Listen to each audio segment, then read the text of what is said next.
My wife and I had been together for 10 years, and sure, like any couple, we had our issues. But in my naive optimism, I never saw them as deal breakers. For instance, she harbored this inexplicable hatred for my parents, a venom that always left me baffled because from where I stood, they'd done nothing wrong.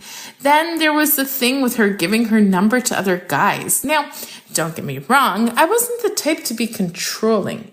She always claimed that she could only be friends with men because women were too much drama. I bought into it, tried to play it cool, but it gnawed at me more than I wanted to admit. And then there were her outbursts. One time, she even threatened to throw me out of our home. This was back when I'd moved to her country and didn't have a job yet. Imagine how that felt, a stranger in a foreign land, jobless, and suddenly facing the prospect of being homeless too. That memory haunted me for years. Our sex life? Well, that's where the cracks in our foundation really started to show.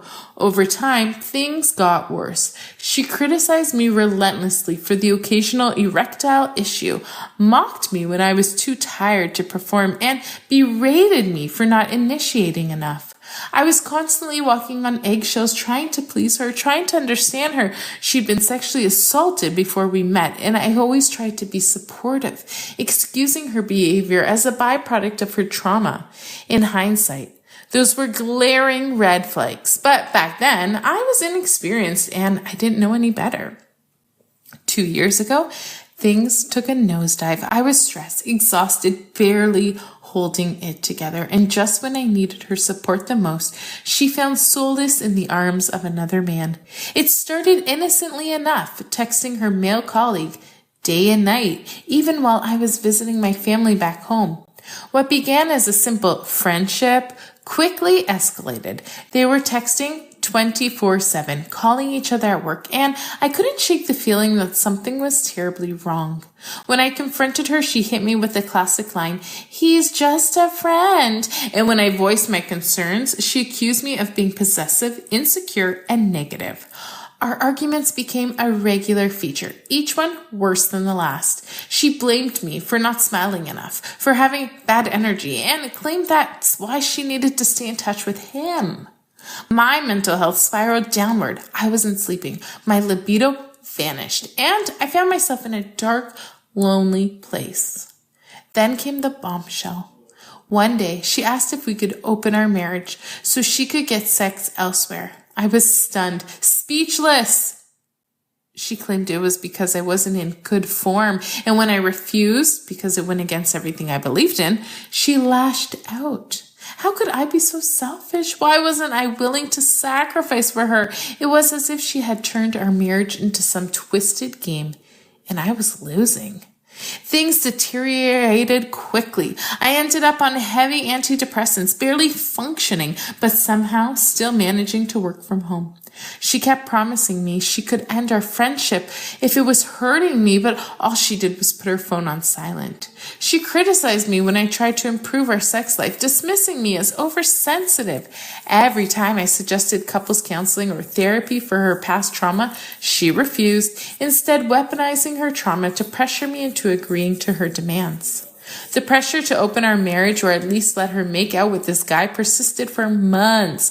I was at my breaking point, teetering on the edge of despair. She wore me down until I was so deep in depression that I honestly thought about ending it all. I eventually gave in, hoping that maybe, just maybe, this would save our marriage. We were about to move to a new house, far away from that guy, and I foolishly thought she might not do anything stupid right before the move. Oh, how wrong I was. It turns out she didn't just make out with him. She had sex with him multiple times, at least 10 times, as I found out weeks later. My head was done with her, but my heart, stupid, stubborn heart, still wanted to believe in us. I clung to the hope that the move would be our fresh start. But no sooner had we settled into the new house than she started messaging local guys. It was as if she was addicted to this destructive behavior, and I was her enabler. At that point, everything was broken. I knew I had to leave. But for some reason, I couldn't bring myself to do it. My head and my gut were screaming at me to get out. But my heart, that damn heart kept holding on. I talked to a lawyer, started making plans, but the doubt lingered. I kept asking myself, why is it so hard to leave even when I know it's the best option? Then a month ago, the final straw. She came home reeking of another man. She didn't even bother to shower, and the stench clung to her for 2 days. It was disgusting, and it triggered something deep inside me. That was when I finally told her I wanted a divorce. She cried, claimed she didn't want to end things, that I was the right one for her. She didn't understand why I was giving up now.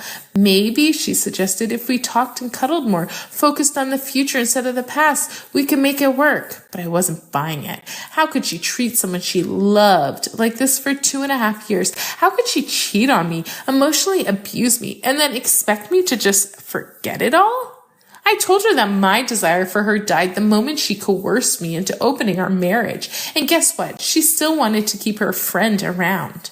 When I asked if she'd be willing to go no contact with him, she flat out refused. If you're forbidding me from having friends, we just can end it, she said. Friends? That's not what you call someone you've been screwing. Then she had the audacity to say that if we were to close the marriage again, it would have to suit her. We need to have sex as often as she liked, and she'd have to feel happy and desired again. It was all about her needs, her desires. She wasn't ready to do the bare minimum for reconciliation, no contact with the affair partners. It was the last straw. So here I am, finally ready to leave. I've talked to a lawyer, found an apartment, and in a month, I'll be gone. But why is it so damn hard to walk away?